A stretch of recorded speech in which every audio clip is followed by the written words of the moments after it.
Yingjie carried Qin Yufei out of the place, just put her down on the ground, and she was about to rush towards the store again, angry and unforgiving.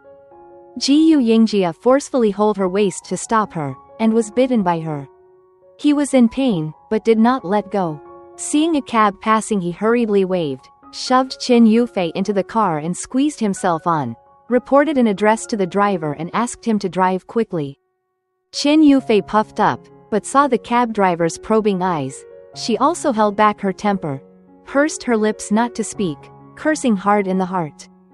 Yingjie took a closer look at her and asked, "Is there any injury somewhere?" Qin Yufei turned her head away from him. Yingjie looked at her again, didn't see any injuries, slightly relieved. This time his phone rang. It was Xu Yanchang. He picked up. Xu Yanchang said Qin Yufei's friend came looking for her. Her bag is still in there. Yingjie looked at Qin Yufei and asked her. Qin Yufei pursed her lips and said, "Let Xiao Ting hold it for me. I'll ask her for it later." She paused. "Don't want the shoes. Stepped on stinky bugs. Throw them away." Yingjie said as she said, hung up the phone. The two did not speak again. Silence all the way. The car soon arrived at the address Yingjie said. It was a luxury neighborhood, a house that Yingjie bought himself, and he lived here. Yingjie paid the fare and led Qin Yufei out of the car. Qin Yufei was angry and could not walk fast, and her bare feet were painfully rubbed by the ground. Yingjie looked back at her. "Do you want me to take you on my back? Why didn't you say hug me and walk? Do you want me to hug you and walk?" Yingjie obediently changed his words. "No." Qin Yufei lifted her head and puffed out her chest and took a big step. Yingjie helplessly followed. Anyway, the pain is not on him. Going up the building and leading Qin Yufei into the house, Yingjie pushed her to the bathroom, gave her hot water to soak her feet, and took a pair of indoor slippers for her to wear. Then she came out and sat on the sofa. He squatted down and picked up her feet and looked at them. Some places were worn out. He found ointment to rub for her. Qin Yufei never said a word, nor did she cry out in pain. After taking care of her feet, Yingjie sat on the carpet and looked at her. "Still angry? Don't be angry, it's not worth it for that kind of person." "Which kind of people?" Qin Yufei was still very angry. "None of you men are good. Either cheating or having a one-night stand, or bragging and slandering and insulting women." Yingjie is speechless. Why should he be involved? It's not like he's always having one-night stands. That was really an accident. Qin Yufei stared at him. Seeing his innocent face made her even more angry. She jumped up violently and walked around. "Why did you stop me? I didn't even beat him up enough." Yingjie didn't say anything, his gaze following her around. When she first told him she found her ex-boyfriend in bed with her best friend, she beat them up, fought them off, and smashed up his house. After today, Yingjie believed she wasn't bragging, she was really totally capable of doing it. "You men are all bastard." Yingjie continued to be speechless. Qin Yufei walked around twice, sat down, and held her foot to look at it. "It hurts. It's already been rubbed with medicine, bear with it, it's just a small abrasion." Yingjie sighed, got up and also sat on the sofa. The bastard who was knocked to the ground in the club hasn't had a chance to shout about the pain. Not sure how it is now. Qin Yufei pouted like a child sitting with her feet crossed, completely disregarding her manners. She lowered her head and did not know what she was thinking. Yingjie did not know what to say, only to sit with her. After a while she suddenly said, "I'm thirsty." Yingjie got up and went to pour her a glass of water. Qin Yufei took it, drank 2 sips and then stopped drinking, holding the cup and dazed. Yingjie looked at her and reached out to take the cup away. "Be careful of spills. I just went to dinner with him a few times and received a few bouquets of flowers and gifts from him." Qin Yufei let him take away the cup and suddenly said. She had never been in love with Zhao Hongwei. She had never even held hands with him, let alone slept with him. Thinking about this made her angry. How could someone be so cheap?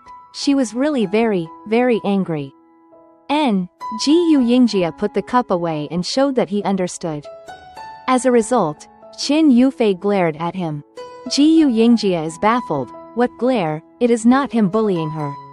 His innocent look made Qin Yufei even more angry, picking up the cushion on the sofa and throwing it at him. Hey! Yingjie helplessly caught the cushion and put it aside. How can there be such a strange woman, heartbreaking when she is fierce and infuriating when she is sweet? He was displeased and gave her a glare back. Qin Yufei reached out and took another cushion. Yingjie thought he was going to throw him again, but she ended up holding it in her arms, her chin resting on it, looking vulnerable and pitiful. Yingjie's heart softened and cleared his throat. It's okay. Don't take it to heart. Not knowing how to comfort, so anxious that his mouth becomes stupid. Usually not so stupid. Qin Yufei suddenly huffed, sucked in a breath. What's wrong? Yingjie asked her. Qin Yufei looked down and handed her finger to Yingjie. The nail is broken. She frowned with a heartbroken face. Beating people until their nails are broken? Do not care about the man who was beaten half dead, nor care that she had no bag, no money, no phone and no shoes to wear, but was distressed that her nails were broken? Yingjie tried to hold back, but couldn't. He first grinned, then laughed, and then burst into laughter. Qin Yufei got angry and swung the cushion to smack him. The cushion is soft and it doesn't hurt at all. Yingjie saw her furious look, laughing even more, and do not know whether he is falling down because of laughing or being knocked down. Qin Yufei riding on his body, smacking the cushions. All right, don't be so violent. He pulled away the cushion and threw it aside to stop her from continuing her murderous act. She pouted and questioned him, what's funny? He wanted to laugh again. I don't know. She glared at him hard. Obviously I'm so miserable. Yeah, you're miserable, he echoed. She was even angrier. There was not even half of sincerity here. Hey. She poked him in the chest and he laughed and grabbed her fingers. Her nail was really broken, a tiny bruise on her pink tender finger. He lowered his eyes and looked at it, naturally rubbing her fingertip gently. Raising his eyes again, he saw that she was looking at him. He stopped smiling, couldn't laugh anymore. Her cheeks were pink, her eyes bright, her long hair hanging down and falling on his body. She sat on him while his mind was filled with images of her. The sneaky way she peeked at him but ran away. The brazen way she waved her palm and slapped Zhao Hongwei hard. The way she raised her skirt and smiled sweetly while dancing. Yingjie raised his hand up, gripped the back of her neck, and pressed her head down. He lifted his upper body to kiss her. Qin Yufei froze and subconsciously hugged his neck, parting her lips. He pushed in and deepened the kiss. He sat up and wrapped his arms around her waist as he sucked in her tongue and tangled with her. She responded to him passionately. She licked her way to his upper jaw. He let out a low moan from his throat and squeezed the skin on the back of her neck, returning her deeper intimacy. It was an overly passionate and lingering kiss that left both of them panting and their cheeks burning. The kiss was over, and the two lips parted, their eyes locked, and they stared at each other. Qin Yufei was like a demon sinking into his deep eyes. She was breathing heavily, her mind was blank. Something hard under her hip pressed against her, awakening some memory deep inside her. Qin Yufei jumped up and pushed Yingjie away. Yingjie's head hit the arm of the sofa, while crying out in pain. He watched Qin Yufei jump off the ground and ran 2 steps and back to put on his slippers and continued to run, like running for her life. Then the sound of the door being opened, followed by a huge, ping, sound, the sound of the door being slammed shut. Yingjie fell on the sofa, regret and remorse. He actually possessed by what kind of evil? Then he remembered, jumped up, without change his shoes, wearing slippers to run out of the house. The elevator is already going down, didn't catch up. He slipped on the slippers and ran wildly down the stairwell, almost falling several times. He was in a hurry, but he still couldn't catch up. When the elevator was empty on the first floor, Yingjie ran out of the building and chased through the community garden to the entrance of the community, but after looking around, there was no Qin Yufei's figure. This woman, angry at whom? No, to turn back to wear slippers, but don't know that she have no money and no phone? back to wear slippers and then grab his wallet is okay, he will certainly give it. Really pissed off, really pissed off. Now what wonder if she can get home safely. Yingjie turned around twice at the entrance of the neighborhood, to confirm that the woman really ran away, then resentfully go home.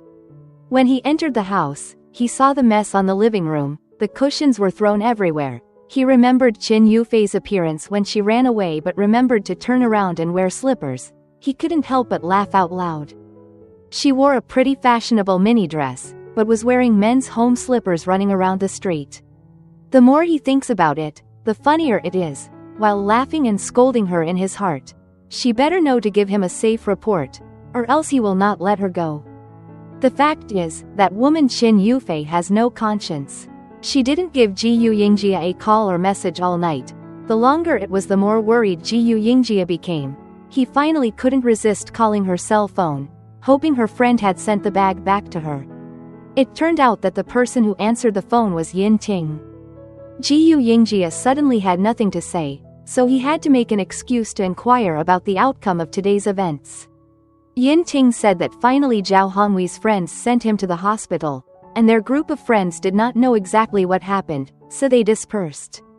She heard that it was Zhao Hongwei who bad-mouthed Qin Yufei behind her back and was lectured by Qin Yufei, and asked Yingjie if there was anything happened to Qin Yufei.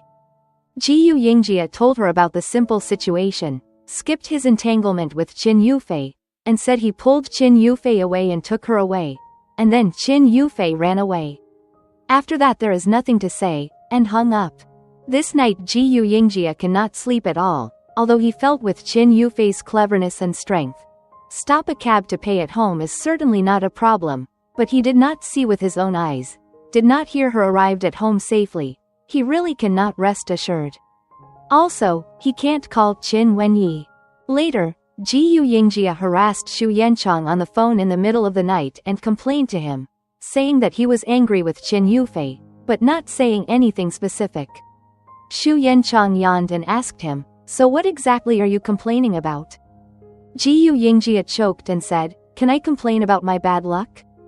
Yes. Xu Yanchang was speechless. Sleepless night, Yingjie called Qin Yufei's office early in the morning, but her secretary said she usually arrived after 10 o'clock. Yingjie got more angry and stayed up until 10:30 to call again, and this time finally reached the person. Qin Yufei. What? His bad attitude makes her even more rude. He choked again, and for a long time said hatefully, "Nothing, know that you are not dead will do." Then he hung up. Qin Yufei froze, looking at the handset of the landline for a while before angrily slapping the phone back to the base with force. As if this could break the connection between them. This day Qin Yufei wasn't interested in working at all, and didn't know what she was going to do when she looked at the computer. Luckily, the holiday had just ended and there wasn't any urgent work waiting for her to handle. She spent the morning in a daze, and then found that it was already past lunchtime. Qin Yufei took her cup and went to the pantry, just in time to meet Chu Zhengqing, who was making instant noodles. "Mr. Chu," she greeted, blinked, and suddenly said, "Do you want to eat this for lunch?" "I haven't eaten either. Why don't we go to the restaurant downstairs for lunch together, my treat?" Chu Zhengqing stared at her with a frown, wondering what she was up to. "Not willing?" Qin Yufei also frowned and stared back at him. How dare he be unwilling? "I just made some noodles." Chu Zhengqing lifted the noodle bowl in his hand. "This is nutritionless, let's eat it. Also we're not in a hurry until we cannot eat." Chu Zhengqing looked down at the noodles, a bit reluctant. How wasteful. Qin Yufei simply picked up his noodle bowl and threw it into the trash. "It's done, go." She took the lead and led the way out. Chu Zhengqing hesitated for a moment and followed. In the elevator, Qin Yufei looked at Chu Zhengqing's serious and frowning face. "Where is Mr. Chu not satisfied?" "I don't like others to make decisions for me," Chu Zhengqing said coolly. "Oh." Qin Yufei did not take it seriously. "If you don't like it, then don't like it, who cares?" When she arrived at the restaurant, Chu Zhengqing scanned the menu and ordered his meal quickly, then stared at Qin Yufei with a serious face, silently urging her to hurry up. Qin Yufei studied the menu slowly and took 2 minutes to decide what she wanted to eat. When she raised her eyes again after ordering, she saw Chu Zhengqing impatiently tapping his finger on the table. Qin Yufei rolled her eyes in her heart. The two of them were silent at first while waiting for their meal. Then Chu Zhengqing seemed to feel that time was being wasted, so he started asking Qin Yufei about her work and talking to her about the market. Qin Yufei held her chin and it was her turn to tap her fingers on the table. "So why are you thinking of finding me for a meal?" Chu Zhengqing wanted to discuss work but no avail, simply asked. "I was trying to see if I could convince Mr. Chu to stop being a work machine if I pursued him." Qin Yufei let out a long sigh, but after spending less than 10 minutes with Mr. Chu, "I already knew I was too naive and too stupid. So let's forget it, there is no happiness in forcing." Chu Zhengqing said with no expression, "If you stop being so lazy and are willing to work hard and take life seriously, then you will probably have a chance to pursue me." "Is that why Mr. Chu has never shown any interest in me although has some interest in me?" Qin Yufei didn't feel the slightest bit self-centered. "Right," Chu Zhengqing simply also generously admitted. He found that Qin Yufei speaks straightforwardly. No need to beat around the bush with her. "Your condition are excellent. But I'm really uncomfortable seeing your way of doing things. If we really becomes a couple, and you don't change, it's going to make people very cranky. It's so sad to be your girlfriend and have to be checked for work every day." Qin Yufei knew that her hope of catching a glimmer of fantasy that was just born in the pantry had been shattered. She sighed. How come the men she met were either cheating men or workaholics, or else they were extreme slags or passionate species? Alas, how come there is no suitable one? Actually, she really doesn't ask for much. But I admit you were right before. I was looking at you with prejudice. Always think you rely on family background and lazy and wild. Then after you expose me, I seriously thought, you have this nature. Actually cannot say good or bad. It is just your personality. The work given to you has actually been completed, and it's done well. You treat people very warmly and reasonably, and do things in a fair manner. So I did have a prejudice against you earlier, and I apologize." "Oh," Qin Yufei played with the fork and suddenly said, "Mr. Chu, actually I was wrong last time. Your prejudice is right. The so-called environment creates character. I just dare to be like this because of my family background. Otherwise, if you can't eat, I'm sure I have to pat you on the back every day and pretend to be busy and hardworking to please you and beg you to give me more money. You hate the rich also because the previous life is too hard and feel that we rich children do not have to work hard to get something that you are very hard to get. Actually it's very normal, your perspective is right." Chu Zhengqing had a black face. "So you're teasing me? I am reviewing myself. After the review you're going to change?" "No." Chu Zhengqing was annoyed. "Then you continue to review." The meal came up, and he started to eat. "In fact, you should also review, Mr. Chu." "I have reviewed, thanks for your concern. Mr. Chu, later when you have a girlfriend you must let us meet. I want to send her a bouquet of flowers." "My girlfriend's flowers I will send myself." "Then I will send her something else. She is very heroic. I want to express my admiration for her." "I won't send anything for your boyfriend. I have little money and I'm stingy." I can understand." Thinking about the boyfriend, Qin Yufei sighed. "Well, can officially draw a cross on Chu Zhengqing's name. In fact, originally there was a cross. Now a little more formal, add another one." The two of them ate the meal smoothly, and the second half of the meal even managed to chat about things outside of work. When returning to the company, Qin Yufei mood slightly better, although with Chu Zhengqing didn't develop the possibility. But this meal also let the relationship between the two people close a lot. It is not a waste to eat. In the afternoon, Qin Wenyi came back from outside and called Qin Yufei to his office. He went to Ming Rui today, looking for Zhao Hongwei's father and uncle to negotiate. He has only one daughter, although he dislikes her lack of business ambition and anxious about the family business succession, but he truly loves his daughter. Last night when his daughter returned from a night out with nothing on her hands, she was wearing a pair of men's house slippers, and her cab fare was paid for her by someone from the house, which really startled him. After hearing the reason, he was furious. So today no business was done, directly going to Ming Rui. If the Zhao family cannot discipline their son, Let him slander and humiliate his daughter in the outside. Then he does not mind to discipline for a little. Give the Zhao family's son more lessons. Zhao family, although the son was beaten into the hospital, but also had to be polite, and said that young people do not understand, drink too much wine, and instigated by friends, and now have been taught a lesson, and they will be properly disciplined him again. The two families have been friends for many years, really should not break up over this matter. In short, while giving in to the soft side of the interest, this matter is considered to be settled, past. However, Qin Wenyi is still concerned about his daughter. When he returned, he called Qin Yufei over. The first thing to do is to reprimand her. A girl should not be so impulsive. Zhao Hongwei tall and strong, and drunk, he is also surrounded by a group of foxes and friends, all usually used to bossy. She rushed to fight without saying a word. In case those people are anxious to fight back, she is a girl, she will certainly suffer. This time it was luck that one strike knocked the man down and didn't let him jump up to counterattack. But next time may not have this luck. Qin Wenyi admonished his daughter, must not be so reckless in the future. After suffering a loss, come back and tell dad. He Qin Wenyi still alive, will not let outsiders bully his daughter. Qin Yufei bit her lip in displeasure. When she heard those disgusting words last night, how can she still bear to go home to complain? Moreover, at that time Yingjie was around, he would not ignore her. Qin Yufei's heart suddenly shocked. She actually think like that? Relying on the presence of Yingjie?